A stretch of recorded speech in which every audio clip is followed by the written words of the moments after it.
आज Doubtnut app download करें। Doubtnut पर अपने सभी गणित, रसायन विज्ञान, भौतिक विज्ञान और जीव विज्ञान के डाउट्स का करो सफाया। बस प्रश्न की फोटो खींचो, एक ही प्रश्न को क्रॉप करो और तुरंत वीडियो सोल्यूशन पाओ।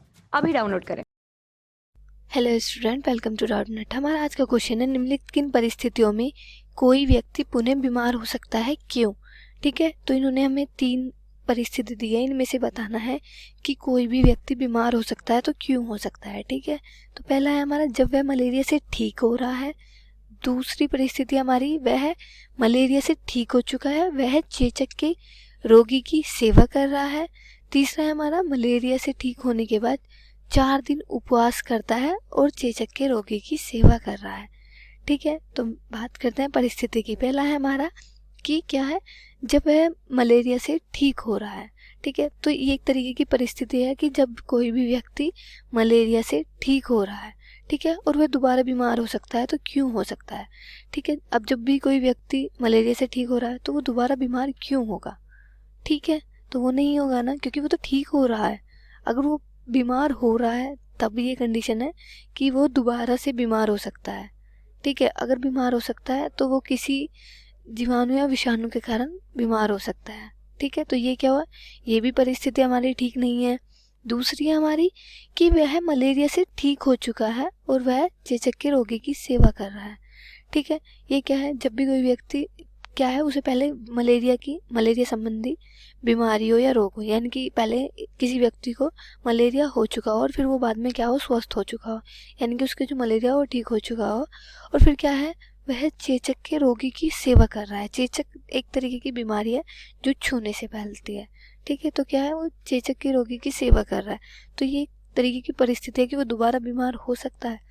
ठीक है, तो इसमें क्या है, वो पहले मलेरिया से ठीक हो चुका, वो जो व्यक्ति है वो मलेरिया से ठीक हो चुका है और वह क्या है, चेचक के रोगी की सेवा कर रहा है। तो इसमें क्या है, वो इसमें कुछ परसेंट या कुछ प्रतिशत हम कह सकते हैं कि वो बीमार हो सकता है, पर ये नहीं है कि वो पूरे 100% बीमार हो सकता है। ठीक है, कि दोबारा से वो 100% बीमार हो सकता है मलेरिया से, क्योंकि वो तो चेचक के रोगी की सेवा कर रहा है ना। ठीक है, तो ये क्या हुआ, ये भी सही नहीं है। तीसरी कंडीशन है हमारी, तीसरी देख लेते हैं। तीसरी कंडीशन में ये दिया गया है कि मलेरिया से ठीक होने के बाद 4 दिन उपवास करता है और चेचक के रोगी की क्या कर रहा है, वो सेवा कर रहा है। ठीक है, तो अब देख लेते हैं, जो मतलब कोई भी व्यक्ति है वो क्या है, मलेरिया से ठीक हुआ है, यानी कि पहले उसको मलेरिया था, उसके बाद उसका क्या है, मलेरिया ठीक हो गया, तो यानी कि मलेरिया से ठीक होने के बाद क्या करता है, वो 4 दिन उपवास करता है, यानी कि 4 दिन व्रत करता है, या 4 दिन तक वो क्या करता है, खाना नहीं खाता। ठीक है, और उसके बाद क्या करता है, वो चेचक की जो रोगी है उसकी सेवा कर रहा है। तो इसमें क्या है, जब वह व्यक्ति क्या है, मलेरिया के बाद स्वस्थ होने के बाद क्या है, लिख लेते हैं जिससे क्या होगा समझ में आ जाए। मतलब कोई भी व्यक्ति है, ठीक है, वह मलेरिया, उसको मतलब क्या है, मलेरिया था जो क्या है, ठीक हो चुका। मलेरिया से ठीक होने के बाद, यानी कि स्वस्थ होने के बाद क्या करता है, वो किसी भी रोगी की क्या करता है, वो सेवा करता है, या ऐसे बोल सकते हैं कि चेचक से पीड़ित व्यक्ति की जो क्या करता है, वो सेवा करता है या देखभाल करता है। ठीक है, और फिर क्या करता है, वो 4 दिन उपवास करता है। क्या करता है, 4 दिन उपवास करता है। ठीक है, तो उपवास करने के बाद वह दोबारा बीमार हो सकता है वो दोबारा बीमार, क्योंकि वो उसका कारण है क्यों बीमार हो सकता है वो दोबारा, मैं आपको बता देती हूँ। ठीक है, वो बीमार इसलिए हो सकता है जो क्या है, पहले तो उसे मलेरिया था। ठीक है, मलेरिया से वो ठीक हुआ, ठीक होने के बाद क्या है, उसके शरीर में क्या आ जाती है, कमजोरी आ जाती है। क्या आ जाती है, कमजोरी आ जाती है, उस व्यक्ति को मलेरिया की वजह से कमजोरी आ जाती है। उसके बाद क्या करता है, वो 4 दिन तक उपवास करता है, यानी कि खाना नहीं खाता या व्रत करता है, कितने, 4 दिन तक। ठीक है, या ऐसा बोल सकते हैं कि बिना खाए।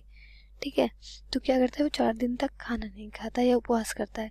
इस कारण क्या होता है, जो उसके शरीर में, किसके, उस व्यक्ति के शरीर में क्या होता है, जो चेचक है वो क्या है, छूने से फैलता है। ठीक है, छूने से भी फैलता है, और उसमें क्या हो जाता है, कारण मैं आपको बता रही हूँ किसका कारण, यहाँ लिख लेते हैं। ठीक है, कारण क्या है, ठीक है, पहला कारण है, यह कारण है कि जो उसके शरीर में भोजन चाहिए, क्या है, भोजन हमारे शरीर में क्या करता है, भोजन एक शक्ति है जो क्या करता है, शक्ति प्रदान करता है।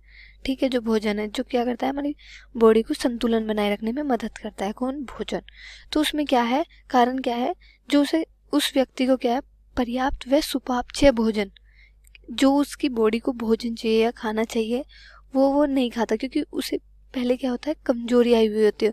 उसके बाद भी, कमजोरी आने के बाद भी क्या करता है, वो 4 दिन तक खाना नहीं खाता, जिससे क्या हो जाता है, उसके शरीर में रोगाणु से लड़ने की क्षमता क्या है, कम हो जाती है।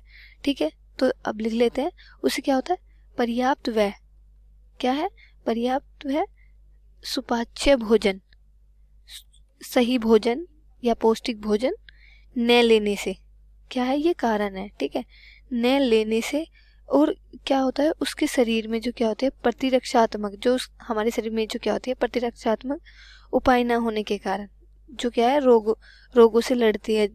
ठीक है, प्रतिरक्षात्मक उपाय ना होने के कारण, उपाय न होने के कारण, के कारण उसे क्या हो जाता है, जो उसे चेचक के जो क्या होते हैं, रोगाणु होते हैं, चेचक के रोगाणु का संक्रमण हो जाता है या हो सकता है। क्या हो सकता है, उसे संक्रमण हो सकता है। ठीक है, तो हमारी जो परिस्थिति है, वो परिस्थिति हमारी ये वाली सही है। थर्ड परिस्थिति हमारी क्या है, सही है। और क्यों है वो मैंने आपको बता दिया। हमारा क्वेश्चन ये था कि मलेरिया से ठीक होने के बाद 4 दिन उपवास करता है और चेचक के रोगी की सेवा कर रहा है। तो ठीक है, वो मैंने आपको बता दिया कि पहले क्या था, उस व्यक्ति को कमजोरी आती है मलेरिया के टाइम पे, मतलब जब वो मलेरिया से ठीक हो जाता है, उसके बाद क्या करता है, वो उपवास करता है, जिससे क्या होता है, उसकी बॉडी को सही तरीके से भोजन नहीं मिल पाता या पर्याप्त भोजन नहीं मिल पाता। उस कारण क्या हो जाता है, जो हमारे शरीर में रोगाणु से लड़ने की जो क्षमता है वो कम हो जाती है, जिस वजह से क्या होता है, जो संक्रमण होते हैं वो आसानी से घेर लेते हैं। ठीक है, या फिर ऐसे बोल सकते हैं, जो चेचक के जो रोगाणु होते हैं उनका जो संक्रमण है वो आसानी से हो जा सकता है। ठीक है, तो यही था हमारा क्वेश्चन। आई होप आपको ये अच्छे से समझ में आ गया होगा। Thank you. कक्षा 6वीं से 12वीं से लेकर नीट, IIT, JEE वो एडवांस के लेवल तक 1 करोड़ से ज्यादा छात्रों का भरोसा। आज ही डाउनलोड करें डाउटनेट ऐप या व्हाट्सएप करें अपने सारे डाउट्स 8400 400 400 पर।